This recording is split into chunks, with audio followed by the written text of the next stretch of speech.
সূরা আল আরাফ মক্কায় অবতীর্ণ। আয়াত 206, রুকু 24। বিসমিল্লাহির রহমানির রহিম। আলিফ লাম মিম সাদ। হে নবী, এ গ্রন্থ তোমার প্রতি নাজিল করা হয়েছে যেন তুমি এর দ্বারা কাফেরদের ভয় দেখাতে পারো। ঈমানদারদের জন্যে এটি একটি স্মরণিকা। অতঃপর তার ব্যাপারে তোমার মনে যেন কোনো প্রকারের সংকীর্ণতা না থাকে। হে মানুষ, এ কিতাবে তোমাদের মালিকের কাছ থেকে তোমাদের কাছে যা কিছু পাঠানো হয়েছে তোমরা তার অনুসরণ করো এবং তার বদলে তোমরা অন্য কোনো কর্তৃপক্ষের অনুসরণ করো না। আসলে তোমাদের কম লোকই উপদেশ মেনে চলো। এমন কত জনপদকে আমি ধ্বংস করে দিয়েছি, তাদের উপর আমার আযাব আসত রাতের বেলায় যখন তারা ঘুমিয়ে থাকত, কিংবা আসত মধ্যদিনে যখন তারা বিশ্রাম করত। আর যখন তাদের কাছে আমার আযাব আসত তখন তারা এছাড়া আর কিছুই বলতো না যে নিঃসন্দেহে আমরা ছিলাম জালেম। যাদের কাছে নবী রাসূল পাঠানো হয়েছিল অবশ্যই আমি তাদের জিজ্ঞেস করব, একইভাবে আমি রসূলদেরও অবশ্যই প্রশ্ন করব। অতঃপর আমি আমার নিজস্ব জ্ঞান দ্বারা তাদের কাছে তাদের কার্যাবলী খুলে খুলে বর্ণনা করব। আমি তো সেখানে অনুপস্থিত ছিলাম না। সেদিনের পাপ পুণ্যের পরিমাপ সত্য। সেদিন যার এবং যাদের ওজনের পাল্লা ভারী হবে তারাই সফল হবে, আর যার কিংবা যাদের পাল্লা সেদিন হালকা হবে তারা হচ্ছে এমন সব লোক যারা নিজেরাই নিজেদের ক্ষতি সাধন করেছে, কারণ এরা দুনিয়ায় আমার আয়াতসমূহের সাথে জুলুম করত। অবশ্যই আমি তোমাদের এই জমিনের উপর প্রতিষ্ঠিত করেছি, তাতে আমি তোমাদের জন্য জীবিকার ব্যবস্থাও করে দিয়েছি, কিন্তু তোমরা নেয়ামতের খুব কমই শুকর আদায় করো। আমি তোমাদের বানিয়েছি, তারপর আমি তোমাদের নানা আকার দান করেছি। অতঃপর আমি ফেরেশতাদের বলেছি, সম্মানের জন্যে তোমরা আদমকে সিজদা করো। তখন সবাই সিজদা করল, একমাত্র ইবলিস ছাড়া। সে কিছুতেই সিজদাকারীদের মধ্যে শামিল হল না। আল্লাহ তাআলা বললেন, হে ইবলিস, আমি যখন নিজেই তোমাকে সিজদা করার আদেশ দিলাম তখন কোন জিনিস তোমাকে সিজদা করা থেকে বিরত রাখল? ইবলিস বলল, আমি কেন তাকে সিজদা করব? আমি তো তার চাইতে উত্তম, কারণ তুমি আমাকে বানিয়েছ আগুন থেকে আর তাকে বানিয়েছ মাটি থেকে। আল্লাহ তাআলা বললেন, তুমি এখান থেকে নেমে যাও। এখানে বসে অহংকার করবে এটা তোমার পক্ষে সাজে না। তুমি এখান থেকে বেরিয়ে যাও, তুমি অবশ্যই অপমানিতদের একজন। সে বলল, হে আল্লাহ, তুমি আমাকে সেদিন পর্যন্ত শয়তানি করার অবকাশ দাও যেদিন এই আদম সন্তানদের পুনরায় কবর থেকে ওঠানো হবে। আল্লাহ তাআলা বললেন, হ্যাঁ যাও, অবশ্যই তুমি অবকাশপ্রাপ্তদের মাঝে একজন।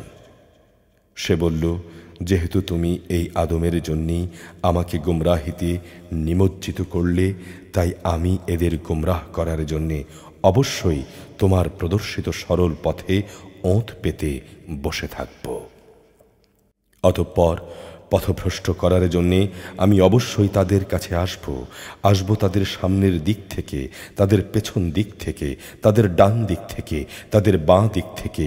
ফলে তুমি এদের অধিকাংশ লোককেই তোমার কৃতজ্ঞতা আদায়কারী হিসেবে দেখতে পাবে না। আল্লাহ তাআলা বললেন, বের হয়ে যাও তুমি এখান থেকে অপমানিত ও বিতাড়িত অবস্থায়। যারাই তোমার অনুসরণ করবে নিশ্চয়ই আমি তাদের এবং তোমাদের সবাইকে দিয়ে জাহান্নাম পূর্ণ করে দেব। আল্লাহ তাআলা আদমকে বললেন, তুমি এবং তোমার সাথী জান্নাতে বাস করতে থাকো এবং এর যেখান থেকে যা চাও তা তোমরা খাও, কিন্তু এই গাছটির কাছেও যেও না, গেলে তোমরা উভয়ই জালেমদের মধ্যে শামিল হয়ে যাবে। এরপর শয়তান তাদের দুজনকেই কুমন্ত্রণা দিল, যেন সে তাদের নিজেদের লজ্জাস্থানসমূহ যা তাদের পরস্পরের কাছ থেকে গোপন করে রাখা হয়েছিল প্রকাশ করে দিতে পারে। সে তাদের বলল, তোমাদের রব এই গাছটির কাছে যাওয়া থেকে তোমাদের যে বারণ করেছেন তার উদ্দেশ্য এছাড়া আর কিছুই নয় যে সেখানে গেলে তোমরা উভয়ই ফেরেশতা হয়ে যাবে অথবা তোমরা জান্নাতে চিরস্থায়ী হয়ে যাবে। সে তাদের কাছে কসম করে বলল, আমি অবশ্যই তোমাদের উভয়ের হিতাকাঙ্ক্ষীদের একজন। অতঃপর সে তাদের দুজনকে প্রতারণার জালে আটকে ফেলল। একসময় যখন তারা উভয়ই সেই গাছের ফল আস্বাদন করল, তখন তাদের লজ্জাস্থানসমূহ তাদের উভয়ের সামনে খুলে গেল। সাথে সাথে তারা জান্নাতের কিছু লতা পাতা নিজেদের উপর জড়িয়ে নিজেদের গোপন স্থানসমূহ ঢাকতে শুরু করল। তাদের রব তখন তাদের ডাক দিয়ে বললেন, আমি কি তোমাদের উভয়কে এই গাছটির কাছে যাওয়া থেকে নিষেধ করিনি এবং আমি কি তোমাদের এই কথা বলে দেইনি যে শয়তান হচ্ছে তোমাদের উভয়ের প্রকাশ্য দুশমন? অতঃপর তারা দুজনেই বলে উঠল, হে আমাদের রব, আমরা আমাদের নিজেদের উপর জুলুম করেছি। যদি তুমি আমাদের মাফ না করো এবং আমাদের উপর দয়া না করো তাহলে আমরা অবশ্যই ক্ষতিগ্রস্তদের অন্তর্ভুক্ত হয়ে যাব। আল্লাহ তাআলা বললেন, এবার তোমরা সবাই এখান থেকে নেমে যাও। মনে রেখো, তোমরা ও শয়তান একে অপরের দুশমন। সুনির্দিষ্ট সময় পর্যন্ত পৃথিবীতে থাকার উদ্দেশ্যে তোমাদের জন্য সেখানে বসবাসের জায়গা ও জীবন সামগ্রীর ব্যবস্থা থাকবে। আল্লাহ তাআলা বললেন, তোমরা সেখানেই জীবন যাপন করবে, সেখানেই তোমরা মৃত্যুবরণ করবে এবং সেখান থেকেই তোমাদের পুনরায় বের করে আনা হবে।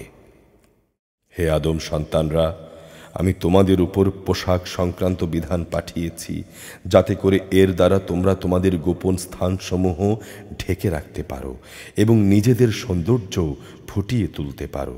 তবে আসল পোশাক হচ্ছে তাকওয়ার পোশাক, আর এটাই হচ্ছে উত্তম এবং এটা আল্লাহর নিদর্শন সমূহেরও একটি অংশ। আশা করা যায় তারা শিক্ষা গ্রহণ করবে। হে আদম সন্তানরা, শয়তান যেভাবে তোমাদের পিতা মাতাকে জান্নাত থেকে বের করে দিয়েছে তেমনি করে তোমাদেরও সে যেন প্রতারিত করতে না পারে, শয়তান তাদের উভয়ের দেহ থেকে তাদের পোশাক খুলে ফেলেছিল যাতে করে তাদের উভয়ের গোপন স্থানসমূহ উভয়ের কাছে উন্মুক্ত হয়ে পড়ে। মূলত সে নিজে এবং তার সঙ্গী সাথীরা তোমাদের এমন সব স্থানে থেকে দেখতে পায় যেখান থেকে তোমরা তাদের দেখতে পাও না। তাদের জন্য শয়তানকে আমি অভিভাবক বানিয়ে দিয়েছি যারা আমার উপর ঈমান আনে না। তারা যখন কোনো অশ্লীল কাজ করে তখন বলে, আমরা আমাদের পূর্বপুরুষদের এর উপর পেয়েছি এবং স্বয়ং আল্লাহ তাআলাই আমাদের এর নির্দেশ দিয়েছেন। হে নবী, তুমি বলো, আল্লাহ তাআলা কখনো অশ্লীল কিছুর হুকুম দেন না। তোমরা কি আল্লাহ তাআলা সম্পর্কে এমন কিছু বলছো যার ব্যাপারে তোমরা কিছুই জানো না? তুমি বলো, আমার রব তো শুধু ন্যায় ইনসাফেরই আদেশ দেন। তার আদেশ হচ্ছে প্রতিটি নামাজেই তোমরা তোমাদের মুখমণ্ডলকে সোজা কেবলামুখী রাখবে, নিজেদের জীবন বিধানকে একান্তভাবে তাঁর জন্যে খালেস করে তাঁকেই তোমরা ডাকো। যেভাবে তিনি তোমাদের সৃষ্টির শুরু করেছেন সেভাবেই তোমরা তার কাছেই ফিরে যাবে। একদল লোককে তিনি সঠিক পথ দেখিয়েছেন, অপরদিকে আরেক দলের উপর গোমরাহি বিদ্রোহ ভালোভাবেই চেপে বসেছে। এরা আল্লাহ তাআলাকে বাদ দিয়ে শয়তানদের নিজেদের অভিভাবক বানিয়ে নিয়েছে, অথচ তারা মনে করে তারাই হেদায়েত প্রাপ্ত।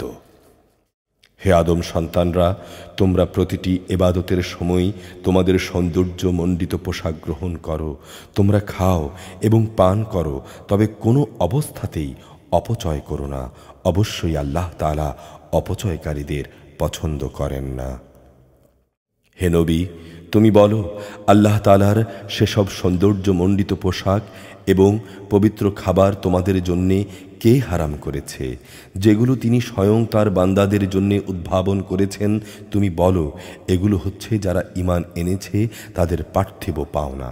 অবশ্য কিয়ামতের দিনও এগুলো ঈমানদারদের জন্যই নির্দিষ্ট থাকবে। এভাবেই আমি জ্ঞানী সম্প্রদায়ের জন্যে আমার আয়াতসমূহ খুলে খুলে বর্ণনা করি।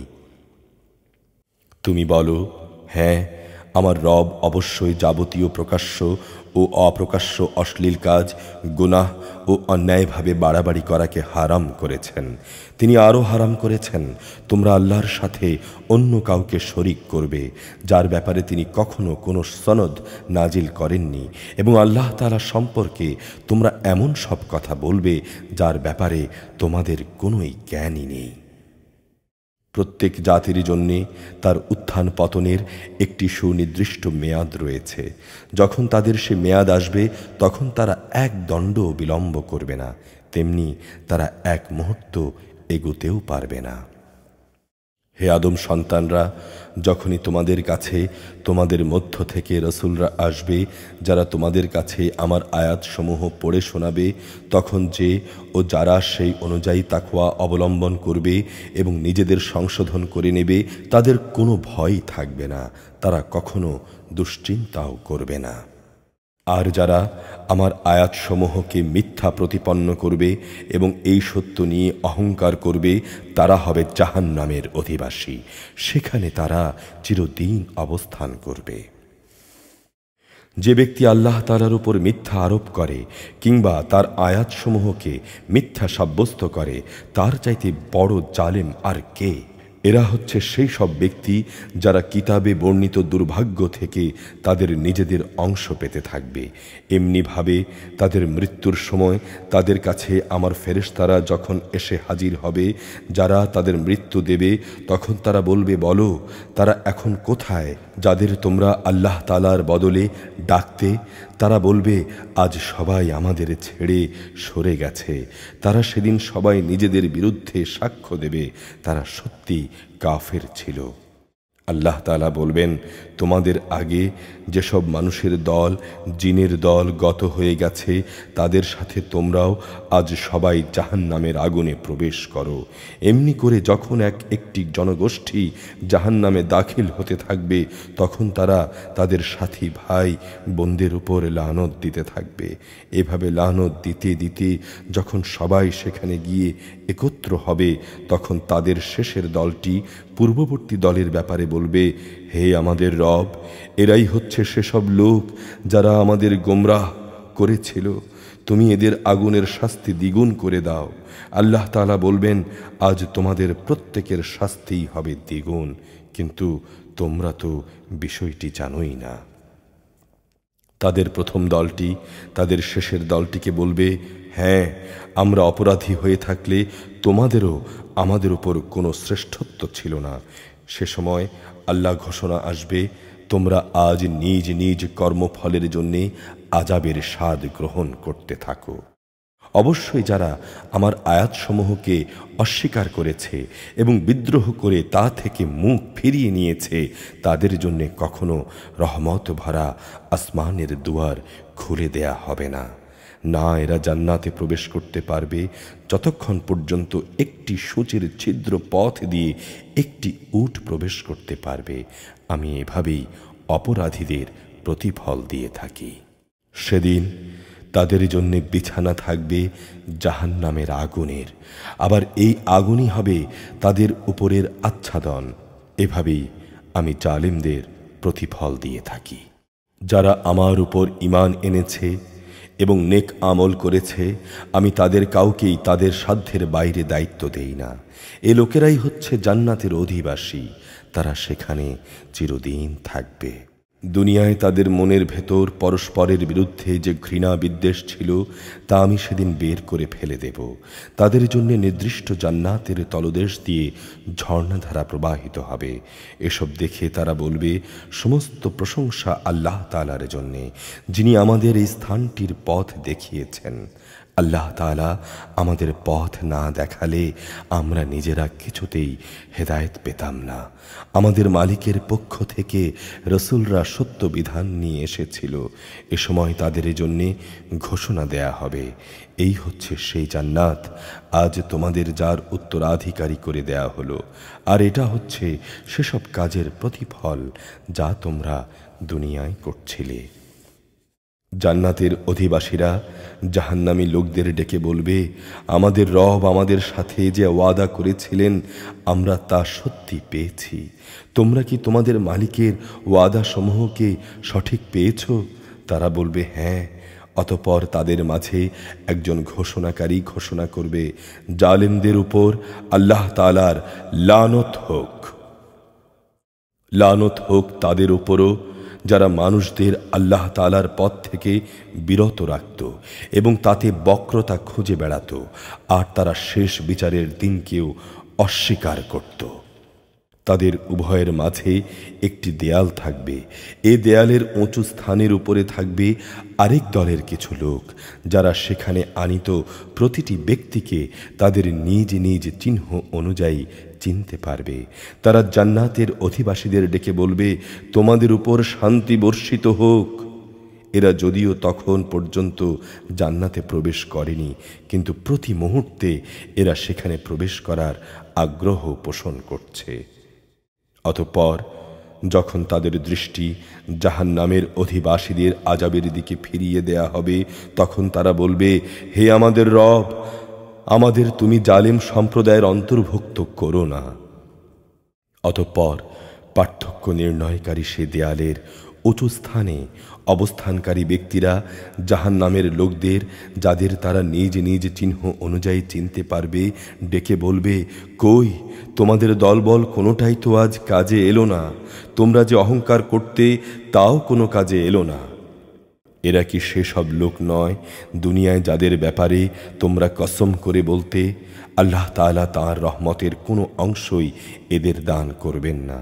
অথচ আজ এদেরকেই আল্লাহ তাআলা বলছেন, তোমরা সবাই জান্নাতে প্রবেশ করো, তোমাদের উপর কোনো ভয় নেই, না তোমরা কোনো রকম দুশ্চিন্তা করবে। জাহান্নামের অধিবাসীরা জান্নাতের লোকদের ডেকে বলবে, আমাদের উপর সামান্য কিছু পানি অন্তত তোমরা ঢেলে দাও, অথবা আল্লাহ তাআলা তোমাদের যে রেজেক দান করেছেন তার কিয়দ অংশ আমাদের দাও। তারা বলবে, আল্লাহ তাআলা আজ এই দুটি জিনিস কাফেরদের জন্যে হারাম করেছেন। যারা দিনকে খেল তামাশায় পরিণত করে রেখেছিল এবং পার্থিব জীবন তাদেরকে প্রতারণা দিয়ে আটকে রেখেছিল, তাদের আজ আমি ঠিক সেভাবেই ভুলে যাব যেভাবে তারা আমার সামনাসামনি হওয়ার এই দিনটিকে দুনিয়ায় ভুলে গিয়েছিল। তারা আমার আয়াতসমূহকেও অস্বীকার করত। আমি তাদের কাছে এমন একটি কিতাব নিয়ে এসেছি যাকে আমি আমার বিশদ জ্ঞান দ্বারা সমৃদ্ধ করে বর্ণনা করেছি। যে সম্প্রদায়ের লোকেরা এর উপর ঈমান আনবে, এই কিতাব তাদের জন্য হবে হেদায়েত ও রহমত। এরা কি চূড়ান্ত কোনো পরিণামের অপেক্ষা করছে? যেদিন সে পরিণাম তাদের কাছে আসবে, সেদিন যারা ইতিপূর্বে এই দিনটিকে ভুলে গিয়েছিল তারা বলবে, অবশ্যই আমাদের মালিকের পক্ষ থেকে রসুলরা এ দিন সম্পর্কিত সত্য প্রতিশ্রুতি নিয়েই এসেছিল। আমাদের জন্যে আজ কোনো সুপারিশকারী কি আছে যারা আমাদের পক্ষে আল্লাহর কাছে কিছু সুপারিশ করবে?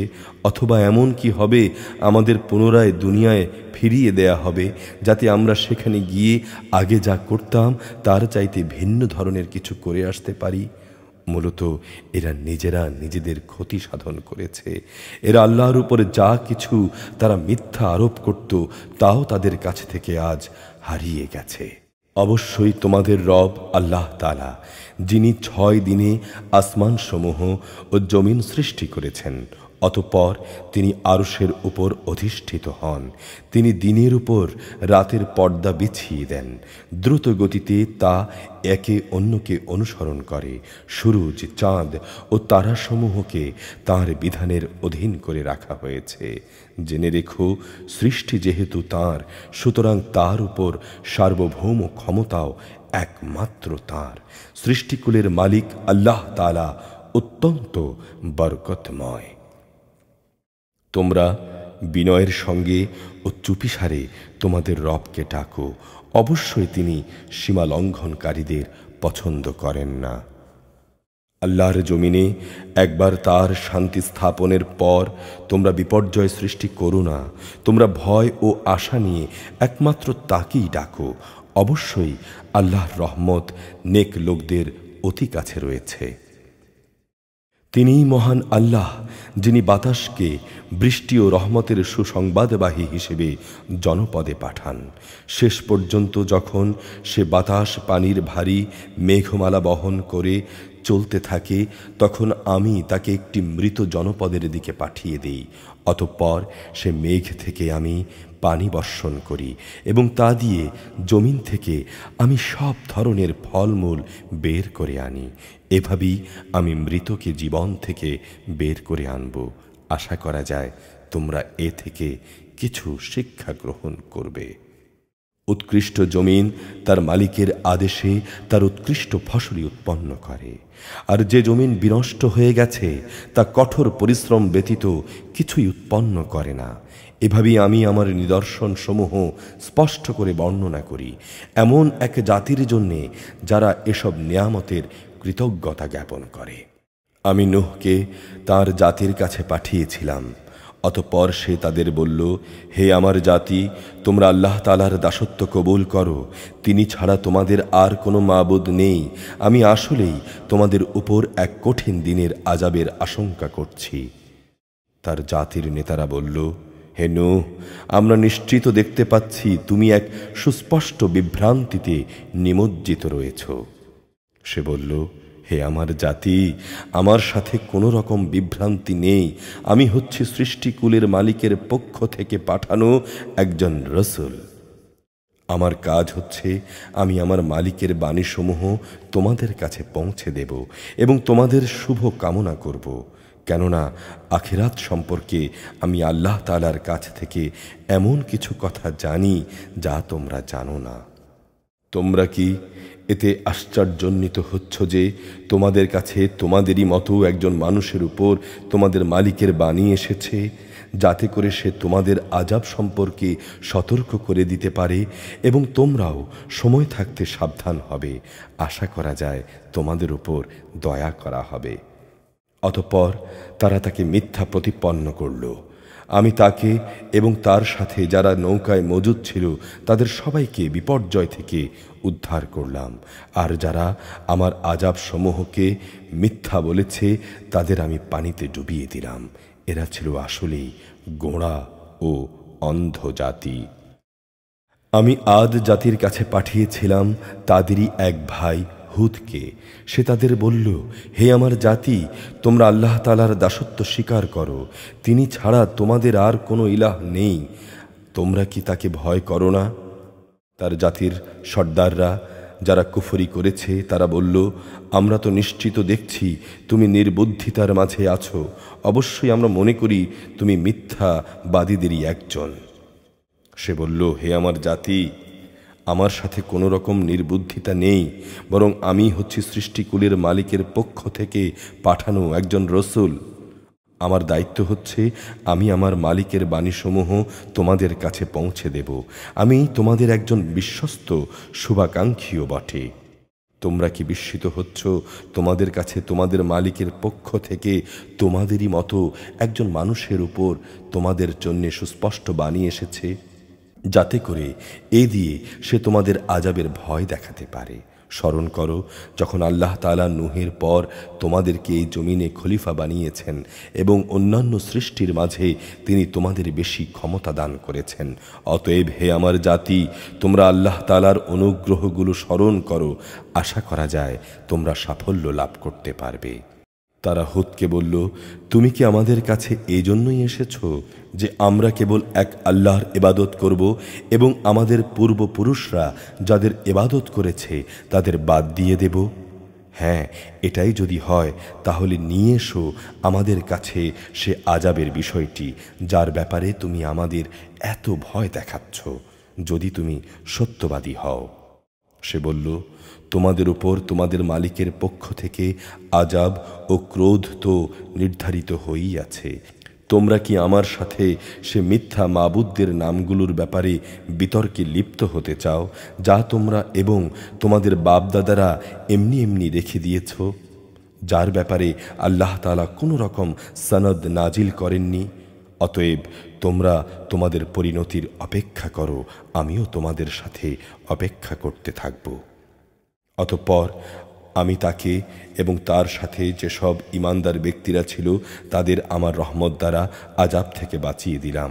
আর যারা আমার আয়াতসমূহকে অস্বীকার করেছে আমি তাদের নির্মূল করে দিলাম। আসলে ওরা ঈমানদারী ছিল না।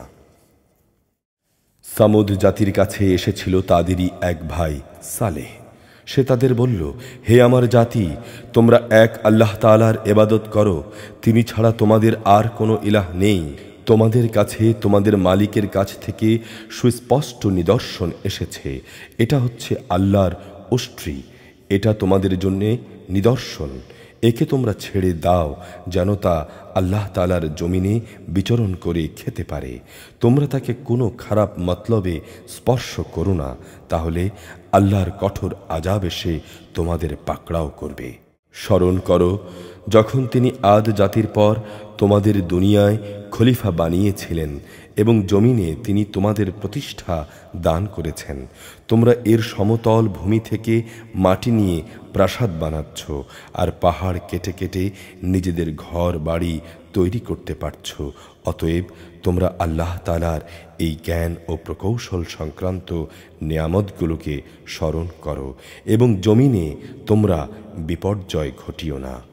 তার জাতির সেসব নেতৃস্থানীয় লোক যারা নিজেদের গৌরবের বড়াই করত, অপেক্ষাকৃত দুর্বল শ্রেণীর লোকদের যারা তাদের মধ্য থেকে ঈমান এনেছে, বলল, তোমরা কি সত্যি জানো সালেহ তার মালিকের পাঠানো একজন রসূল? তারা বলল, হ্যাঁ, তার সাথে যে বাণী পাঠানো হয়েছে আমরা তা বিশ্বাস করি। অতঃপর সে অহংকারী লোকেরা বলল, তোমরা যা কিছুতে বিশ্বাস করো আমরা অবশ্যই তা অস্বীকার করি। অতঃপর তারা উষ্ট্রিটিকে মেরে ফেলল এবং এর দ্বারা তারা তাদের মালিকের নির্দেশের স্পষ্ট বিরোধিতা করল এবং তারা বলল, হে সালেহ, আমরা উষ্ট্রিটিকে মেরে ফেলেছি। যদি তুমি সত্যি রসূল হয়ে থাকো তাহলে সে আযাবের বিষয়টা নিয়ে এসো যার ওয়াদা তুমি আমাদের দিচ্ছ। অতঃপর এক প্রলয়ঙ্করী ভূমিকম্প তাদের গ্রাস করে ফেলল, ফলে তারা নিজেদের ঘরেই মুখ থুবড়ে পড়ে থাকল। তারপর সে নবী তাদের কাছ থেকে সরে গেল এবং বলল, হে আমার জাতি, আমি তোমাদের কাছে আমার মালিকের সতর্ক বাণী পৌঁছে দিয়েছিলাম এবং আমি তোমাদের জন্য কল্যাণ কামনা করেছিলাম, কিন্তু তোমরা তো কল্যাণকামীদের পছন্দ করো না। আমি লূতকেও পাঠিয়েছিলাম যখন সে তার জাতিকে বলেছিল, তোমরা এমন এক অশ্লীলতার কাজ নিয়ে এসেছ যা তোমাদের আগে সৃষ্টিকুলের আর কেউ কখনো করেনি। তোমরা যৌন তৃপ্তির জন্যে নারীদের বাদ দিয়ে পুরুষদের কাছে আসো। তোমরা হচ্ছ বরং এক সীমালঙ্ঘনকারী জাতি। তার জাতির তখন এই কথা বলা ছাড়া আর কোনো জবাবই ছিল না যে তাদের তোমাদের জনপদ থেকে বের করে দাও, কেননা এরা হচ্ছে কিছু পাক পবিত্র মানুষ। অতঃপর আযাব এসে গেলে আমি তাকে এবং তার পরিবার পরিজনকে উদ্ধার করলাম। তার স্ত্রীকে ছাড়া সে আযাবে কবলিত পেছনের লোকদের মধ্যে সামিল থেকে গেল। আমি তাদের উপর প্রচণ্ড আযাবের বৃষ্টি বর্ষণ করলাম। অতঃপর তুমি ভালো করে দেখো অপরাধীদের পরিণাম কি ভয়াবহ। আর মাদিয়ানবাসীদের কাছে আমি পাঠিয়েছিলাম তাদেরই ভাই শোয়ায়েবকে। সে তাদের বলল, হে আমার জাতি, তোমরা এক আল্লাহ তাআলার বন্দেগী করো, তিনি ছাড়া তোমাদের আর কোনো ইলাহ নেই। তোমাদের কাছে তোমাদের মালিকের পক্ষ থেকে সুস্পষ্ট নিদর্শন এসে গেছে। অতঃপর তোমরা সে মোতাবেক ঠিক ঠিক মতো পরিমাপ ও ওজন করো। মানুষদের দেওয়ার সময় কখনো কম দিয়ে তাদের ক্ষতিগ্রস্ত করো না। আল্লাহ তাআলার এ জমিনে তার শান্তি ও সংস্কার স্থাপিত হওয়ার পর তাতে পুনরায় বিপর্যয় সৃষ্টি করো না। তোমরা যদি আল্লাহ তাআলার উপর ঈমান আনো তাহলে এটাই তোমাদের জন্যে ভালো। তোমরা প্রতিটি রাস্তায় এজন্যে বসে থেকো না যে তোমরা লোকদের ধমক দেবে এবং যারা আল্লাহর উপর ঈমান এনেছে তাদের তোমরা আল্লাহ তাআলার পথ থেকে বিরত রাখবে আর সবসময় বক্রতা ও দোষ ত্রুটি খুঁজতে থাকবে। স্মরণ করো যখন তোমরা সংখ্যায় ছিলে নিতান্ত কম, অতঃপর আল্লাহ তোমাদের সংখ্যা বাড়িয়ে দিলেন এবং তোমরা চেয়ে দেখো কেমন হয়েছিল বিপর্যয় সৃষ্টিকারীদের পরিণাম। আমাকে যে বাণী দিয়ে পাঠানো হয়েছে তার উপর কোনো একটি জনগোষ্ঠী যদি ঈমান আনে আর একটি দল যদি তার উপর আদৌ ঈমান না আনে, তারপরও তোমরা ধৈর্য ধারণ করো যতক্ষণ না আল্লাহ তাআলা নিজেই আমাদের মাঝে একটা ফয়সালা করে দেন। তিনি হচ্ছেন উত্তম ফয়সালাকারী। তার সম্প্রদায়ের কিছু নেতৃস্থানীয় লোক যারা অহংকার করছিল বলল, হে শুআয়ব, আমরা অবশ্যই তোমাকে এবং তোমার সাথে যারা ঈমান এনেছে তাদেরকে আমাদের জনপদ থেকে বের করে দেব, অথবা তোমাদের অবশ্যই আমাদের জাতিতে ফিরে আসতে হবে। সে বলল, যদি আমরা তোমাদের দ্বীনকে পছন্দ নাও করি তাহলেও কি তা মানতে হবে?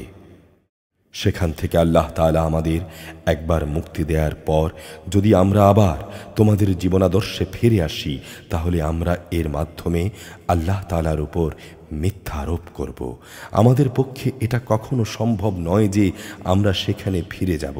হ্যাঁ, আমাদের রব আল্লাহ তাআলা যদি আমাদের ব্যাপারে অন্য কিছু চান তাহলে সেটা ভিন্ন। অবশ্যই আমাদের মালিকের জ্ঞান সব কিছুর উপর ব্যাপৃত। আমরা একান্তভাবে আল্লাহ তাআলার উপর নির্ভর করি এবং আমরা বলি, হে আমাদের রব, আমাদের এবং আমাদের জাতির মাঝে তুমি সঠিক ফয়সালা করে দাও, কারণ তুমি হচ্ছ উত্তম ফয়সালাকারী। তার জাতির নেতৃস্থানীয় লোক যারা কুফরি করেছে তারা অন্য মানুষদের বলল, তোমরা যদি শুআয়বের অনুসরণ করো তাহলে তোমরা অবশ্যই ক্ষতিগ্রস্ত হবে। অতঃপর একটা প্রচণ্ড ভূকম্পন এসে তাদের এমনভাবে আঘাত করল, অতঃপর দেখতে দেখতে তারা সবাই তাদের নিজ নিজ ঘরেই মুখ থুবড়ে পড়ে থাকল। যারা শুআয়বকে অমান্য করল তারা যেমনভাবে ধ্বংস হয়ে গেল দেখে মনে হয়েছে সেখানে কোনোদিন কেউ বসবাসই করেনি। বস্তুত যারা শুআয়বকে অস্বীকার করেছে তারাই ক্ষতিগ্রস্ত। এরপর শুআয়ব তাদের কাছ থেকে সরে গেল।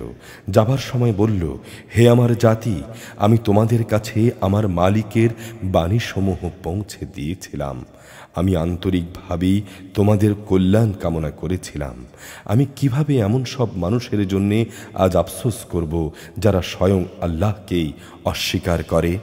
আমি কোনো জনপদে কোনো নবী পাঠিয়েছি, অথচ সেই জনপদের মানুষদের অভাবও কষ্ট দিয়ে পাকড়াও করে পরীক্ষা করিনি, এমনটি কখনো হয়নি। আশা করা গিয়েছিল তারা আল্লাহ তাআলার কাছে বিনয়াবনত হবে। অতঃপর আমি তাদের দুঃখ কষ্টের জায়গাকে সচ্ছল অবস্থা দ্বারা বদলে দিয়েছি। এমনকি যখন তারা আমার নেয়ামতের প্রাচুর্য লাভ করল তখন তারা আমাকে ভুলে গেল এবং বলল, সচ্ছলতা ও অসচ্ছলতা তো আমাদের পূর্বপুরুষদের উপরও এসেছে। অতঃপর আমি তাদের এমন আকস্মিকভাবে পাকড়াও করলাম তারা টেরও পেল না। অথচ যদি জনপদের মানুষগুলো আল্লাহ তাআলার উপর ঈমান আনত এবং তাকওয়া অবলম্বন করত তাহলে আমি তাদের উপর আসমান জমিনের যাবতীয় বরকতের দুয়ার খুলে দিতাম। কিন্তু তারা আমার নবীকে মিথ্যা প্রতিপন্ন করল। অতঃপর তাদের কর্মকাণ্ডের জন্যে আমি তাদের ভীষণভাবে পাকড়াও করলাম। লোকালয়ের মানুষগুলো কি এতই নির্ভয় হয়ে গেছে তারা মনে করে নিয়েছে নিঝুম রাতে তাদের উপর আমার আযাব আসবে না যখন তারা গভীর ঘুমে বিভোর থাকবে? অথবা জনপদের মানুষগুলো কি নির্ভয় হয়ে গেছে যে আমার আযাব তাদের উপর মধ্য দিনে এসে পড়বে না যখন তারা খেল তামাশায় মত্ত থাকবে? কিংবা তারা কি আল্লাহ তাআলার কৌশল থেকে নির্ভয় হয়ে গেছে? আসলে আল্লাহ তাআলার কৌশল থেকে ক্ষতিগ্রস্ত জাতি ছাড়া অন্য কেউই নিশ্চিন্ত থাকতে পারে না।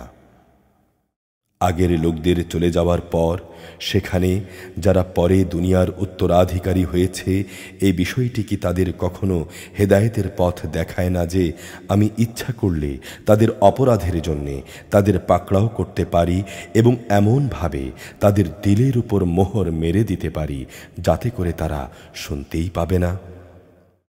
এই যে জনপদসমূহ, যার কিছু কিছু কাহিনী আমি তোমাকে শোনাচ্ছি, তাদের কাছে সুস্পষ্ট প্রমাণাদি নিয়ে অবশ্যই রসুলরা এসেছিল, কিন্তু তারা সে বিষয়টি এর আগে অস্বীকার করেছিল। তার উপর এবারও ঈমান আনল না। আর এভাবেই আল্লাহ তাআলা কাফেরদের অন্তরে মোহর মেরে দেন। আমি এদের বেশি সংখ্যক মানুষকেই আমার সাথে সম্পাদিত প্রতিশ্রুতির পালনকারী হিসেবে পাইনি, বরং এদের অধিকাংশকেই আমি অপরাধী হিসেবে পেয়েছি। অতঃপর আমি মূসাকে আমার সুস্পষ্ট নিদর্শন সমূহ দিয়ে ফেরাউন ও তার পরিষদবর্গের কাছে পাঠিয়েছি, কিন্তু তারা সে নিদর্শনগুলোর সাথে জুলুম করেছে। আজ তুমি দেখে নাও আমার জমিনে বিপর্যয় সৃষ্টিকারীদের পরিণাম কেমন ছিল। মূসা বলল, হে ফেরাউন, অবশ্যই আমি সৃষ্টিকুলের মালিকের পক্ষ থেকে পাঠানো একজন রসুল। সত্য কথা হচ্ছে, আমি আল্লাহ তাআলা সম্পর্কে সত্য ছাড়া কিছুই বলবো না। হ্যাঁ, আমি তোমাদের মালিকের পক্ষ থেকে সুস্পষ্ট নিদর্শন নিয়ে এসেছি। অতএব তুমি বনী ইসরাইলদের মুক্তি দিয়ে আমার সাথে যেতে দাও। ফেরাউন বলল, তুমি যদি সত্যি তেমন কোনো নিদর্শন নিয়ে এসে থাকো এবং তুমি যদি তোমার দাবিতে সত্যবাদী হও, তাহলে তা সামনে নিয়ে এসো। অতঃপর সে তার হাতের লাঠিটি মাটিতে নিক্ষেপ করল। সঙ্গে সঙ্গেই তা একটি দৃশ্যমান অজগরে পরিণত হয়ে গেল এবং সে বগল থেকে তার হাত বের করল। সাথে সাথে তা উৎসাহী দর্শকের জন্যে চমকাতে লাগল। এসব দেখে ফেরাউনের জাতির প্রধান ব্যক্তিরা বলল, এ তো দেখছি একজন সুদক্ষ জাদুকর। আসলে এর মাধ্যমে এ ব্যক্তি তোমাদেরকে তোমাদের দেশ থেকে বের করে দিতে চায়। এই পরিস্থিতিতে তোমরা আমাকে কি পরামর্শ দেবে?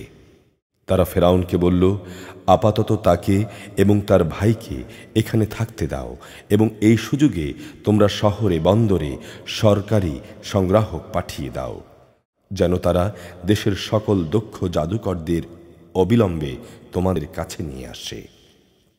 জাদুকররা যখন ফেরাউনের কাছে এলো, তখন তারা বলল, আমরা যদি মূসার মোকাবেলায় বিজয়ী হই, তবে আমাদের জন্যে নিশ্চিত পুরস্কারের ব্যবস্থা থাকবে তো? সে বলল, হ্যাঁ, তা তো অবশ্যই, এবং তোমরাই হবে দরবারের ঘনিষ্ঠতম ব্যক্তিদের অন্যতম। তারা বলল, হে মূসা, জাদুর বাণ তুমি আগে নিক্ষেপ করবে না আমরা নিক্ষেপকারী হব? সে বলল, তোমরাই বরং আগে নিক্ষেপ করো। অতঃপর তারা তাদের বাণ নিক্ষেপ করে মানুষদের দৃষ্টিশক্তির উপর জাদু করে ফেলল। নানাভাবে তারা তাদের ভীত আতঙ্কিত করে তুলল। তারা সেদিন সত্যিই বড় জাদুমন্ত্র নিয়ে হাজির হয়েছিল। আমি মূসার কাছে ওহী পাঠালাম। তাকে বললাম, এবার তুমি জমিনে তোমার লাঠিটি নিক্ষেপ করো। নিক্ষিপ্ত হবার সঙ্গে সঙ্গেই তা তাদের অলিক বানোয়াটগুলোকে গ্রাস করে ফেলল। ফলে সত্য প্রতিষ্ঠিত হল, আর তারা যা কিছু বানিয়ে এনেছিল তা মিথ্যা প্রতিপন্ন হল। সেখানে তারা সবাই পরাভূত হল এবং তারা লাঞ্ছিত হয়ে ফিরে গেল। জাদুকররাও সঙ্গে সঙ্গে সেজদায় লুটিয়ে পড়ল। সমস্বরে তারা বলে উঠল, আমরা সৃষ্টিকুলের মালিকের উপর ঈমান আনলাম। তিনি মূসা ও হারুনের রব। ঘটনার এই আকস্মিক মোড় পরিবর্তন দেখে ফেরাউন বলল, এ কি? আমি তোমাদের কোনো রকম অনুমতি দেওয়ার আগেই তোমরা তার উপর ঈমান আনলে? আসলে এটা ছিল তোমাদের নিশ্চিত ষড়যন্ত্র। এ নগরে বসেই তোমরা তা পাকিয়েছ, যাতে করে তার অধিবাসীদের তোমরা এখান থেকে বের করে দিতে পারো। অচিরেই তোমরা এর পরিণাম জানতে পারবে। আমি অবশ্যই তোমাদের একদিকের হাতগুলো ও অন্যদিকের পাগুলো কেটে ফেলব। এরপর আমি অবশ্যই তোমাদের সবাইকে শুলে চড়াব। তারা বলল, আমরা অবশ্যই আমাদের মালিকের কাছে ফিরে যাব, আমরা তোমার এ শাস্তির পরোয়া করি না।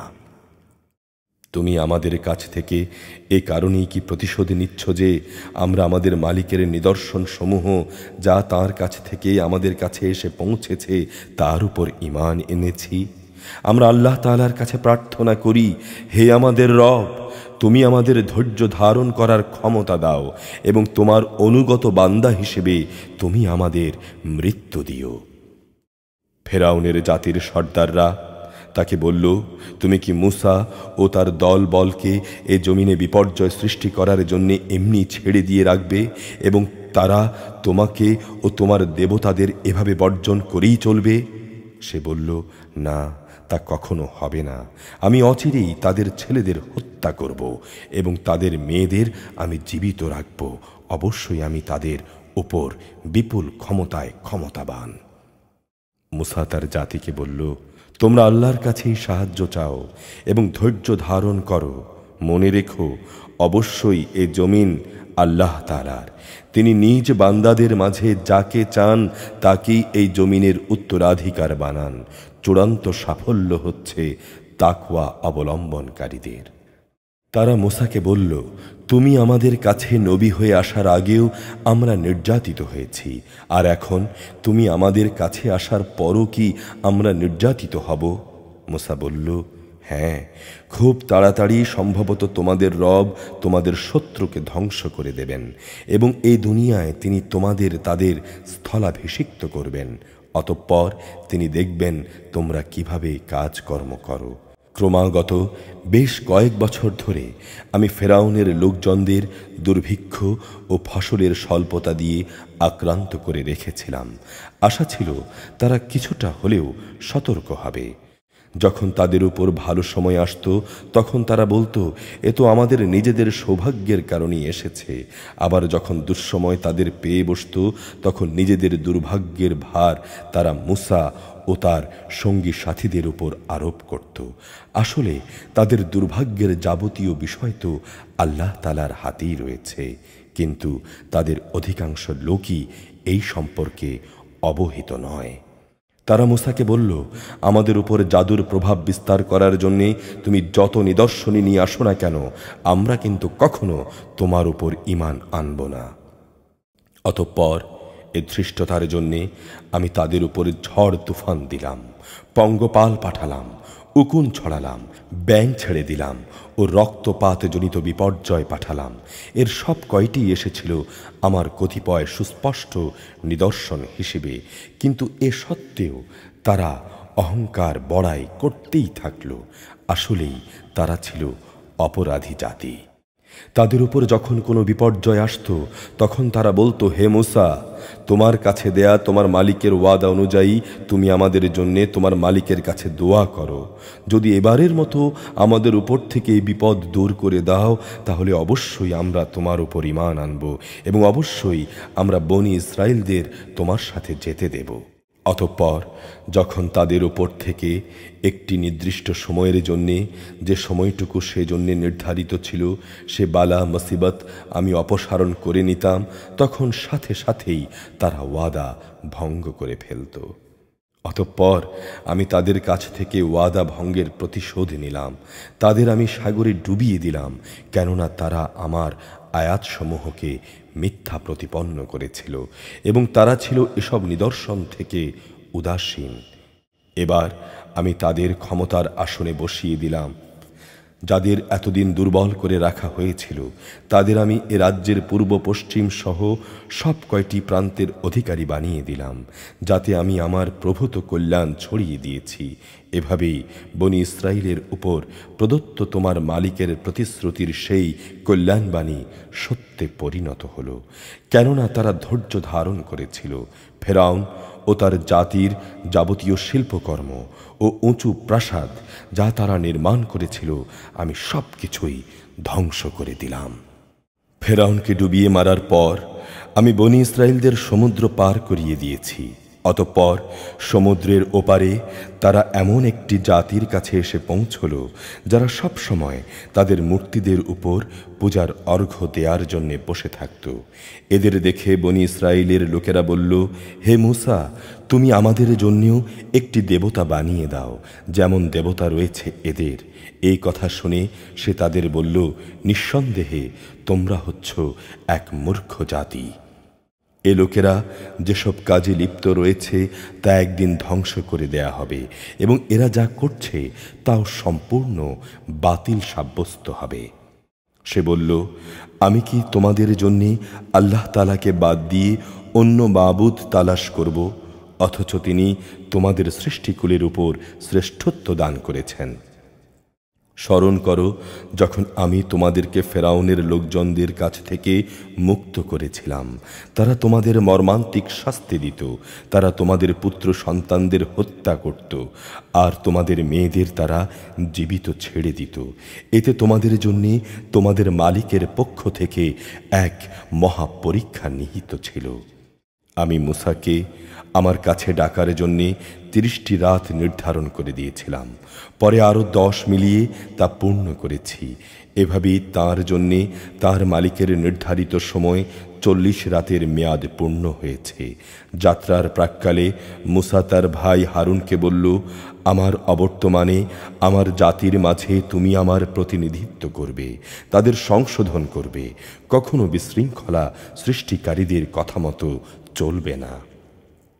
যখন মূসা আমার সাক্ষাতের জন্য নির্ধারিত স্থানে এসে পৌঁছল এবং তাঁর রব তার সাথে কথা বললেন, তখন সে বলল, হে আমার রব, তোমাকে আমায় দেখিয়ে দাও, আমি সচক্ষে তোমার দিকে তাকাই। তিনি বললেন, না, তুমি কখনো আমাকে দেখতে পাবে না। তুমি বরং অনতি দূরের পাহাড়টির দিকে তাকিয়ে দেখো। যদি আমার নূর দেখার পর পাহাড়টি স্বস্থানে স্থির হয়ে দাঁড়িয়ে থাকতে পারে, তাহলে তুমি অবশ্যই সেখানে আমায় দেখতে পাবে। অতঃপর যখন তার রব পাহাড়ের উপর স্বীয় জ্যোতি নিক্ষেপ করলেন, তখন তা পাহাড়কে চূর্ণ বিচূর্ণ করে দিল। সাথে সাথেই মূসা বেহুশ হয়ে গেল। পরে যখন সে সংজ্ঞা ফিরে পেল, তখন সে বলল, মহাপবিত্রতা তোমার, হে আল্লাহ, আমি তোমার কাছে তওবা করছি, আর তোমার উপর ঈমান আনয়নকারীদের মধ্যে আমি হতে চাই প্রথম। আল্লাহ তাআলা বললেন, হে মূসা, আমি মানুষের মাঝ থেকে তোমাকে আমার নবুয়াত ও আমার সাথে বাক্যালাপের মর্যাদা দিয়ে বাছাই করে নিয়েছি। অতএব আমি তোমাকে হেদায়েতের যা কিছু বাণী দিয়েছি তা নিষ্ঠার সাথে গ্রহণ করো, এবং এজন্যে তুমি আমার কৃতজ্ঞ বান্দাদের দলে শামিল হয়ে যাও। এই ফলকের মধ্যে আমি তাঁর জন্যে সব উপদেশমালা ও সব কিছুর বিস্তারিত বিবরণ লিখে দিলাম। অতএব এটা শক্ত করে আঁকড়ে ধরো এবং তোমার জাতির লোকদের বলো, তারা যেন এই ভালো ভালো কথাগুলো গ্রহণ করে। অচিরেই আমি তোমাদের ধ্বংসপ্রাপ্ত পাপীদের আস্তানা দেখাবো। অচিরেই আমি সেসব মানুষের দৃষ্টি আমার নিদর্শন থেকে ভিন্ন দিকে ফিরিয়ে দেব, যারা পৃথিবীতে অন্যায়ভাবে বাহাদুরি করে বেড়ায়। আসলে এ লোকেরা যদি অতীত ধ্বংসাবশেষের সব কয়টি চিহ্ন দেখতে পায়, তবু তারা তার উপর ঈমান আনবে না। যদি তারা সঠিক পথ দেখতেও পায়, তবু তারা পথকে পথ বলে গ্রহণ করবে না। যদি এর কোথাও কোনো বাঁকা পথ তারা দেখতে পায়, তাহলে তাকেই তারা অনুসরণযোগ্য পথ হিসেবে গ্রহণ করবে। এটা এই কারণে তারা আমার আয়াতসমূহকে মিথ্যা সাব্যস্ত করেছে এবং তারা এ আযাব থেকেও উদাসীন ছিল। যারা আমার আয়াতসমূহ ও পরকালের সামনাসামনি হওয়ার বিষয়কে অস্বীকার করেছে, তাদের সব কার্যকলাপই বিনষ্ট হয়ে গেছে, আর তারা এ দুনিয়ায় যা কিছু করবে তাদের এছাড়া আর কি প্রতিফল দেয়া হবে। মুসার জাতির লোকেরা তার তুর পর্বতে গমনের পর নিজেদের অলংকার দিয়ে একটি গোবাছুর বানিয়ে নিল। তা ছিল জীবনবিহীন একটি দেহ মাত্র, যার আওয়াজ ছিল শুধু গরুর হাম্বা রব। এ লোকেরা কি দেখতে পায় না সে দেহটি তাদের সাথে কোনো কথা বলে না, না সেটি তাদের কোনো পথের দিশা দেয়? কিন্তু এ সত্ত্বেও তারা সেটিকে মাবুদ বলে গ্রহণ করল। তারা ছিল আসলেই জালেম। অতঃপর যখন তারা অনুতপ্ত হল এবং এটা দেখতে পেল যে তারা পথভ্রষ্ট হয়ে গেছে, তারা তখন বলল, আমাদের রব যদি আমাদের উপর দয়া না করেন এবং গোবাছুরকে মাবুদ বানানোর জন্যে যদি তিনি আমাদের ক্ষমা না করেন, তাহলে আমরা নিশ্চিত ক্ষতিগ্রস্ত লোকদের দলে সামিল হয়ে যাব। মূসা যখন ক্রুদ্ধ ও ক্ষুব্ধ হয়ে নিজের লোকজনের কাছে ফিরে এলো, তখন সে সব কথা শুনে বলল, আমার তুর পর্বতে যাওয়ার পর তোমরা কি জঘন্য কাজই না করেছ? তোমরা কি তোমাদের মালিকের আদেশ আসার আগেই সে ব্যাপারে তাড়াহুড়ো শুরু করলে? রাগে ও ক্ষোভে সে ফলকগুলো একদিকে রেখে দিল এবং তার ভাইয়ের মাথার চুল ধরে তাকে নিজের দিকে টেনে আনল। তার সে ভাই বলল, হে আমার মায়ের ছেলে, আমার সহোদর ভাই, এ জাতির লোকগুলো আমাকে দুর্বল করে দিতে চেয়েছিল। তারা আমাকে প্রায় মেরেই ফেলছিল। তুমি আজ আমার সাথে এমন কোনো আচরণ করো না যা শত্রুদের আনন্দিত করবে, আর তুমি আমাকে কখনো জালেম সম্প্রদায়ের অন্তর্ভুক্ত করো না। মূসা বলল, হে আমার রব, আমাকে ও আমার ভাইকে তুমি মাফ করে দাও এবং তুমি আমাদের তোমার রহমতের মধ্যে দাখিল করে নাও। তুমি সবচাইতে বড় দয়াবান। অবশ্যই যেসব লোক গরুর বাছুরকে মাবুদ বানিয়েছে, অচিরেই তাদের উপর তাদের মালিকের পক্ষ থেকে গজব আসবে, আর দুনিয়ার জীবনেও তাদের জন্যে থাকবে অপমান এবং লাঞ্ছনা। আল্লাহ তাআলার নামে মিথ্যা রটনাকারীদের আমি এভাবেই শাস্তি দিয়ে থাকি। যেসব লোক অন্যায় কাজ করেছে, এরপর তারা তওবা করেছে এবং যথাযথ ঈমান এনেছে, নিশ্চয়ই এ যথার্থ তওবার পর তোমার রব তাদের উপর ক্ষমাশীল ও পরম দয়ালু হবেন।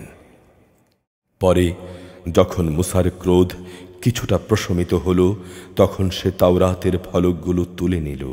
তার পাতায় ছিল হেদায়েত ও রহমত সম্বলিত কথা, এমন সব লোকের জন্যে যারা তাদের মালিককে ভয় করে। মূসা তার সম্প্রদায়ের মধ্য থেকে ৭০ জন লোককে আমার নির্ধারিত সময়ে সমবেত হবার জন্যে বাছাই করে নিল। যখন প্রচণ্ড ভূকম্পন এসে তাদের পাকড়াও করল, তখন মূসা বলল, হে আমার রব, তুমি চাইলে তাদের সবাইকে ও আমাকে আগেই ধ্বংস করে দিতে পারতে। আমাদের মধ্যকার নির্বোধ মানুষরা যে আচরণ করেছে, তার জন্যে তুমি কি আমাদের ধ্বংস করে দেবে? অথচ সে ব্যাপারটা তোমার একটা পরীক্ষা ছাড়া আর কিছুই ছিল না। এ পরীক্ষা দিয়ে যাকে চাও তাকে তুমি বিপথগামী করো, যাকে চাও তাকে সঠিক পথ দেখাও। তুমিই আমাদের অভিভাবক, তুমিই আমাদের ক্ষমা করে দাও। আমাদের উপর তুমি দয়া করো, কেননা তুমি হচ্ছ সর্বশ্রেষ্ঠ ক্ষমার আধার। এই দুনিয়ায় তুমি আমাদের জন্য কল্যাণ লিখে দাও পরকালেও। অবশ্যই আমরা তোমার দিকে প্রত্যাবর্তিত হয়েছি। আল্লাহ তাআলা বললেন, হ্যাঁ, আমার শাস্তি আমি যাকে ইচ্ছা তাকেই দেই, আর আমার দয়া তো সৃষ্টির সব কয়টি জিনিসকেই পরিবেষ্টন করে রেখেছে। আমি অচিরেই এমন লোকদের জন্য তা লিখে দেব যারা তাকওয়া অবলম্বন করে, যারা জাকাত আদায় করে, সর্বোপরি যারা আমার আয়াতসমূহের উপর ঈমান আনে। যারা এই বার্তাবাহক নিরক্ষর রসুলের অনুসরণ করে চলে, যা তারা তাদের কিতাব তাওরাত ও ইঞ্জিলেও লিখিত দেখতে পাচ্ছে, যে নবী তাদের ভালো কাজের আদেশ দেয়, মন্দ কাজ থেকে বিরত রাখে, যে তাদের জন্য যাবতীয় পাক জিনিসকে হালাল ও নাপাক জিনিসসমূহকে তাদের ওপর হারাম ঘোষণা করে, তাদের ঘাট থেকে মানুষের গোলামির যে বোঝা ছিল তা সে নামিয়ে রাখে, এবং মানুষের চাপানো যেসব বন্ধন তাদের গলার উপর ঝোলানো ছিল তা সে ফেলে দেয়। অতঃপর যারা তার উপর ঈমান এনেছে, যারা তাকে সম্মান দিয়েছে, যারা তাকে সাহায্য সহযোগিতা করেছে, সর্বোপরি তার সাথে কোরআনের যে আলো নাজিল করা হয়েছে তার অনুসরণ করেছে, তারাই হচ্ছে সফল কাম। হে মুহাম্মদ, তুমি বলো, হে মানুষ, অবশ্যই আমি তোমাদের সবার কাছে আল্লাহ তাআলার রসুল হিসেবে এসেছি। আকাশমালা ও পৃথিবীর যাবতীয় সার্বভৌমত্বের একচ্ছত্র মালিকানা তাঁর। তিনি ছাড়া আর কোনো মাবুদ নেই। তিনিই জীবন দান করেন, তিনিই মৃত্যু ঘটান। অতঃপর তোমরা আল্লাহ তাআলার উপর ঈমান আনো, তাঁর বার্তাবাহক নিরক্ষর রসুলের উপর তোমরা ঈমান আনো, যে রসুল নিজেও আল্লাহ তাআলা ও তাঁর বাণীতে বিশ্বাস করে এবং তোমরা তাকে অনুসরণ করো। আশা করা যায় তোমরা সঠিক পথের সন্ধান পেয়ে যাবে।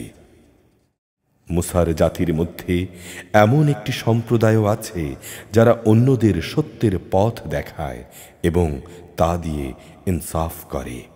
আমি তাদের 12টি গোত্রে ভাগ করে তাদের স্বতন্ত্র দলে পরিণত করে দিয়েছি।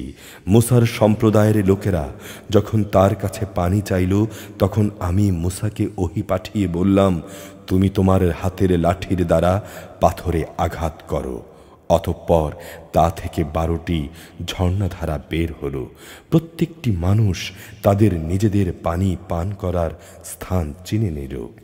আমি তাদের উপর মেঘের ছায়া বিস্তার করে দিলাম।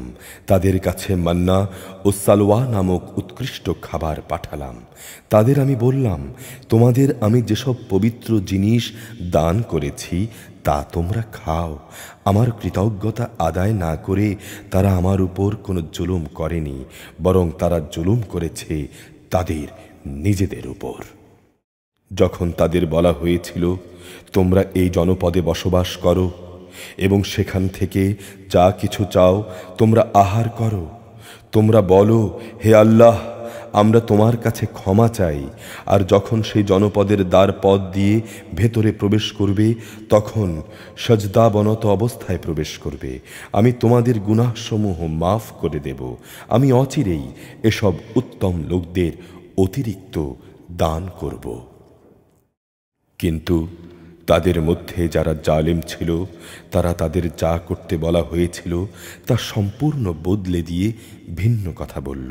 অতঃপর আমিও তাদের এ জুলুমের শাস্তি হিসেবে তাদের উপর আসমান থেকে আযাব পাঠালাম। তাদের কাছ থেকে সেই জনপদ সম্পর্কে জিজ্ঞেস করো, যা ছিল সাগরের পাড়ে। যখন সেখানকার মানুষরা শনিবারে আল্লাহ তাআলার সীমা লঙ্ঘন করত, যখন শনিবারে সাগরের মাছগুলো তাদের কাছে উঁচু হয়ে পানির উপরিভাগে ভেসে আসত এবং শনিবার ছাড়া অন্য কোনো দিন আসত না, এভাবেই আমি তাদের অবাধ্যতার কারণে তাদের পরীক্ষা নিচ্ছিলাম। যখন তাদের একদল লোক এও বলছিল যে, তোমরা এমন একটি দলকে কেন উপদেশ দিতে যাচ্ছ যাদের আল্লাহ তাআলা ধ্বংস করতে চান, অথবা গুনাহের জন্যে যাদের তিনি কঠোর শাস্তি দিতে যাচ্ছেন, তারা বলল, এটা হচ্ছে তোমাদের মালিকের দরবারে নিজেদের পক্ষে একটা ওজর পেশ করা। আশা ছিল তারা সাবধান হবে। অতঃপর যা তাদের বারবার স্মরণ করানো হচ্ছিল তা তারা ভুলে গেল। তখন আমি সে দল থেকে এমন লোকদের উদ্ধার করলাম যারা নিজেরা গুনাহ থেকে বেঁচে থাকত, আর যারা জুলুম করেছে তাদের কঠিন শাস্তি দিয়ে আমি পাকড়াও করলাম, কেননা তারা নিজেরা গুনাহ করছিল। তাদেরকে যেসব ঘৃণিত কাজ থেকে নিষেধ করা হয়েছিল, যখন তারা তা ধৃষ্টতার সাথে করে যাচ্ছিল, তখন আমি তাদের বললাম, তোমরা সবাই লাঞ্ছিত বানর হয়ে যাও। স্মরণ করো, যখন তোমার রব ইহুদিদের উদ্দেশ্যে ঘোষণা দিলেন, তিনি কিয়ামত পর্যন্ত এ জাতির উপর এমন লোকদের শক্তিধর করে পাঠাতে থাকবেন যারা তাদের নিকৃষ্ট ধরনের শাস্তি দিতে থাকবে। অবশ্যই তোমার রব যেমনি সত্তর শাস্তি দান করেন, তেমনি তিনি ক্ষমাশীল ও পরম দয়ালু। আমি তাদের দলে দলে বিভক্ত করে জমিনে ছড়িয়ে দিয়েছি। তাদের মধ্যে কিছু ছিল নেককার মানুষ, আবার কিছু ছিল এর চাইতে ভিন্ন ধরনের। ভালো মন্দ উভয় অবস্থার সম্মুখীন করে আমি তাদের পরীক্ষা নিয়েছি। আশা করা গিয়েছিল তারা হেদায়েতের পথে প্রত্যাবর্তন করবে। অতঃপর তাদের অযোগ্য উত্তরসূরিরা এ জমিনে উত্তরাধিকারী হল। তারা আল্লাহ তাআলার কিতাবেরও উত্তরাধিকারী হল। তারা এই দুনিয়ার ধন সম্পদ করায়ত্ত করে নিচ্ছিল। মূর্খের মতো বলতে থাকলো যে আমাদের অবশ্যই শেষ বিচারের দিন মাফ করে দেয়া হবে।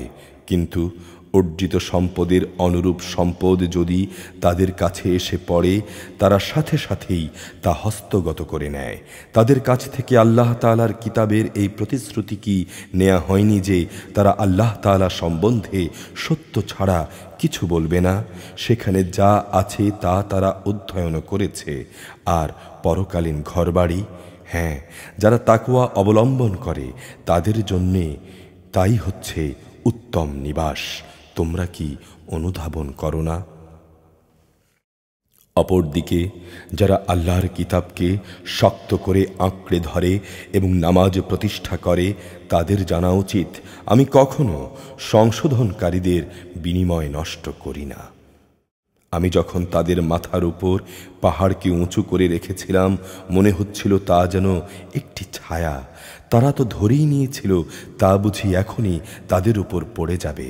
আমি তাদের বললাম, আমি তোমাদের যে কিতাব দিয়েছি তা শক্ত করে আঁকড়ে ধরো এবং তাতে যা কিছু আছে তা স্মরণ করো। আশা করা যায় তোমরা আযাব থেকে বেঁচে থাকতে পারবে।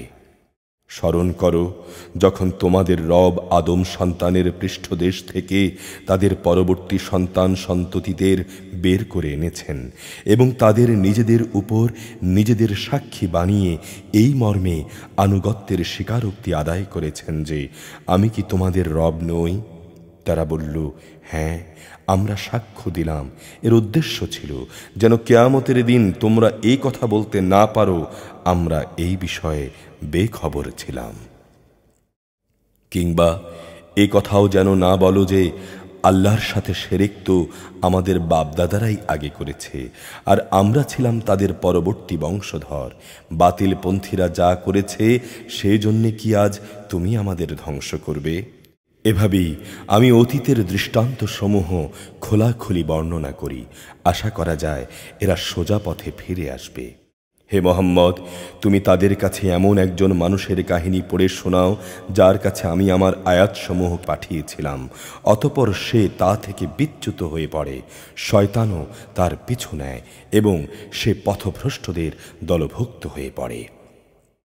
অথচ আমি চাইলে তাকে এই আয়াতসমূহ দ্বারা উচ্চ মর্যাদা দান করতে পারতাম, কিন্তু সে তো ঊর্ধ্বমুখী আসমানের বদলে নিম্নমুখী জমিনের প্রতি আসক্ত হয়ে পড়ল এবং তার পার্থিব কামনা বাসনার অনুসরণ করল। তার উদাহরণ হচ্ছে কুকুরের উদাহরণের মতো। যদি তুমি তাকে দৌড়াতে থাকো, সে জিহ্বা বের করে হাঁপাতে থাকে, আবার তোমরা তাকে ছেড়ে দিলেও সে জিহ্বা ঝুলিয়ে হাঁপাতে থাকে। এ হচ্ছে তাদের দৃষ্টান্ত যারা আমার আয়াতসমূহকে অস্বীকার করেছে। এই কাহিনীগুলো তাদের তুমি পড়ে শোনাও। আশা করা যায় তারা চিন্তা গবেষণা করবে। তাদের উদাহরণ কত নিকৃষ্ট যে সম্প্রদায়ের লোকেরা আমার নিদর্শন সমূহকে মিথ্যা সাব্যস্ত করেছে, তারা নিজেরাই নিজেদের উপর জুলুম করে আসছে। আল্লাহ তাআলা যাকে পথ দেখান সে সঠিক পথ পাবে, আবার যাকে তিনি পথভ্রষ্ট করেন তারা হবে ভীষণ ক্ষতিগ্রস্ত। বহু সংখ্যক মানুষ ও জিন আছে যাদের আমি জাহান্নামের জন্য পয়দা করেছি। তাদের কাছে যদিও বোঝার মতো দিল আছে, কিন্তু তা দিয়ে তারা চিন্তা করে না। তাদের কাছে দেখার মতো চোখ থাকলেও তারা তা দিয়ে সত্য দেখে না। আবার তাদের কাছে শোনার মতো কান আছে, কিন্তু তারা সে কান দিয়ে সত্য কথা শোনে না। আসলে এরা হচ্ছে জন্তু জানোয়ারের মতো, বরং কোনো কোনো ক্ষেত্রে তাদের চাইতেও এরা বেশি পথভ্রষ্ট। এসব লোকেরাই হচ্ছে উদাসীন। আল্লাহ তাআলার জন্যই সুন্দর নামসমূহ নিবেদিত। অতএব তোমরা সে সব ভালো নামই তাঁকে ডাকো এবং সেসব লোকের কথা ছেড়ে দাও যারা তার নামসমূহে বিকৃতি ঘটায়। যা কিছু তারা দুনিয়ার জীবনে করে এসেছে, অচিরেই তার যথাযথ ফল তাদের দেয়া হবে। আমি যাদের সৃষ্টি করেছি তাদের মাঝে এমন একটি দল আছে যারা মানুষকে সঠিক পথের দিকে ডাকে এবং সে মতে নিজেরা ইনসাফ কায়েম করে। যারা আমার আয়াতসমূহকে মিথ্যা প্রতিপন্ন করে আমি আস্তে আস্তে তাদের এমন দিক থেকে ধ্বংসের দিকে নিয়ে যাব যে তারা কিছুই জানবে না। আমি তাদের বিদ্রোহের জন্যে অবকাশ দিয়ে রাখব। এ ব্যাপারে আমার কৌশল কিন্তু অত্যন্ত মজবুত। তারা কি কখনো চিন্তা করে দেখে না তাদের সাথী মুহাম্মাদের সাথে কোনো জিনের আছর নেই? সে তো হচ্ছে আযাবের একজন সুস্পষ্ট সতর্ককারী মাত্র। তারা কি আসমানসমূহ ও পৃথিবীর সার্বভৌমত্বের বিষয়টির দিকে কখনো তাকিয়ে দেখে না? এবং তাকিয়ে দেখে না আল্লাহ তাআলা এখানে যা কিছু সৃষ্টি করেছেন তার প্রতি? এটা কি দেখে না যে এখানে তাদের অবস্থানের মেয়াদ হয়তো নিকটবর্তী হয়ে এসেছে? অতঃপর আর কোন কথা আছে যার উপর এরা ঈমান আনবে? আল্লাহ তাআলা যাকে পথহারা করে দেন তাকে পথে আনার আর কেউ নেই। তিনি তো তাদের সবাইকে তাদের অবাধ্যতায় উদ্ভ্রান্তের মতো ঘুরে বেড়ানোর জন্যে ছেড়ে দেন।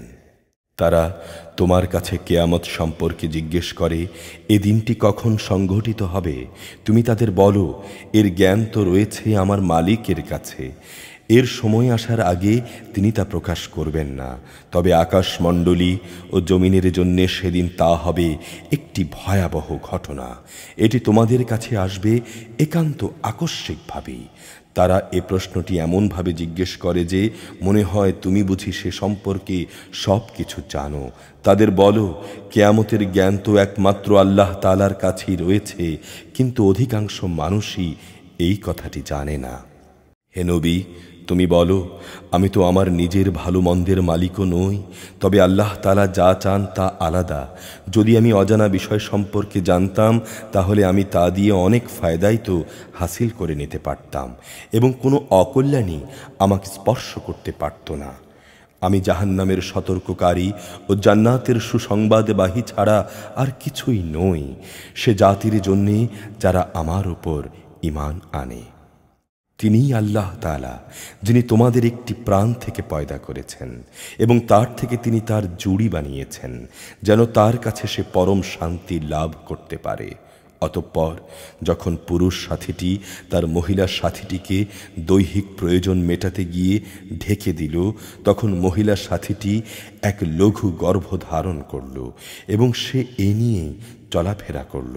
পরে যখন সে গর্ভের কারণে ভারী হয়ে এলো, তখন তারা উভয়ই তাদের মালিককে ডেকে বলল, হে আল্লাহ, যদি তুমি আমাদের সুস্থ ও পূর্ণাঙ্গ সন্তান দান করো তাহলে আমরা অবশ্যই তোমার কৃতজ্ঞ বান্দাদের দলে শামিল হব। অতঃপর যখন তিনি তাদের উভয়কে একটি নিখুঁত ও ভালো সন্তান দান করলেন, তখন যা কিছু তাদের দেয়া হয়েছে তারা তাতে অন্যদের শরিক বানিয়ে নিল। আল্লাহ তাআলা কিন্তু তাদের এ শিরক থেকে অনেক পবিত্র। এরা কি আল্লাহ তাআলার সাথে এমন কিছুকে শরিক করে যারা কিছুই সৃষ্টি করতে পারে না, বরং তাদের নিজেদেরই সৃষ্টি করা হয়।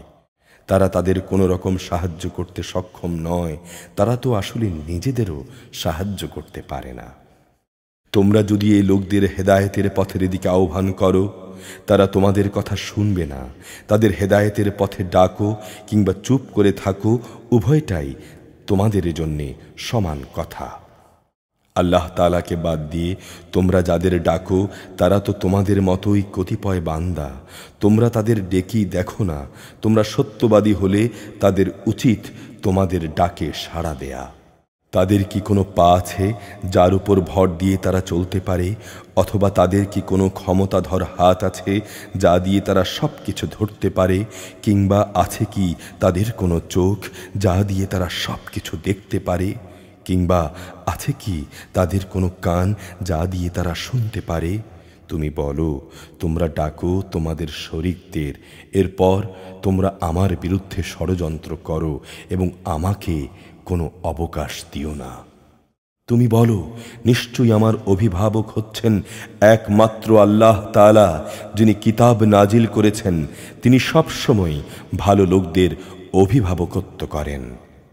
তাকে বাদ দিয়ে যাদের তোমরা ডাকো তারা তোমাদের কোনো রকম সাহায্য করতে সক্ষম নয়, তারা তো নিজেদেরও সাহায্য করতে পারে না। তোমরা যদি তাদের হেদায়েতের পথে আসার আহ্বান জানাও তবে তারা শুনতেই পাবে না। কথা বলার সময় তুমি দেখছো যে তারা তোমার দিকেই চেয়ে আছে, কিন্তু এরা আসলে সত্যকে দেখতেই পায় না। হে মুহাম্মদ, এদের সাথে তুমি ক্ষমার নীতি অবলম্বন করো, নেক কাজের আদেশ দাও এবং মূর্খ লোকদের তুমি এড়িয়ে চলো। কখনো যদি শয়তানের কুমন্ত্রণা তোমাকে প্ররোচিত করে, সাথে সাথেই আল্লাহ তাআলার কাছে আশ্রয় চাও। অবশ্যই তিনি সব কিছু শোনেন এবং সব কিছু জানেন। আল্লাহ তাআলাকে যারা ভয় করে তাদের যদি কখনো শয়তানের কুমন্ত্রণা স্পর্শ করে তবে তারা সাথে সাথেই আত্মসচেতন হয়, তৎক্ষণাৎ তাদের চোখও খুলে যায়। তাদের কাফের ভাই বন্ধুরা তাদের বিদ্রোহের পথেই টেনে নিতে চায়, অতঃপর তারা এ চেষ্টায় কোনো ত্রুটি করে না। আবার যখন তুমি তাদের কাছে কোনো আয়াত নিয়ে না আসো তখন তারা বলে, ভালো হতো যদি তুমি নিজেই তেমন কিছু বেছে না নিতে। তুমি বলো, আমি তো তাই অনুসরণ করি যা আমার মালিকের কাছ থেকে আমার কাছে নাজিল হয়। আর এ কোরআন হচ্ছে তোমাদের মালিকের কাছ থেকে নাজিল করা দূরদৃষ্টি সম্পন্ন কতিপয় নিদর্শন ও দলিল। যারা ঈমান এনেছে এ কিতাব তাদের জন্যে হেদায়েত ও রহমত। যখন কোরআন তেলাওয়াত করা হয় তখন মনোযোগের সাথে তা শোনো এবং নিশ্চুপ থাকো। আশা করা যায় তোমাদের উপর দয়া করা হবে। হে নবী, স্মরণ করো তোমার মালিককে মনে মনে, সকাল সন্ধ্যায়, সবিনয়ে, সশঙ্ক চিত্তে ও অনুচ্চ স্বরের কথাবার্তা দিয়ে। কখনো গাফেলদের দলে শামিল হয়ো না। নিঃসন্দেহে যারা তোমার মালিকের একান্ত সান্নিধ্যে আছে তারা কখনো অহংকার করে তার ইবাদত থেকে বিরত থাকে না। তারা তার তসবিহ করে এবং তার জন্যই সেজদা করে।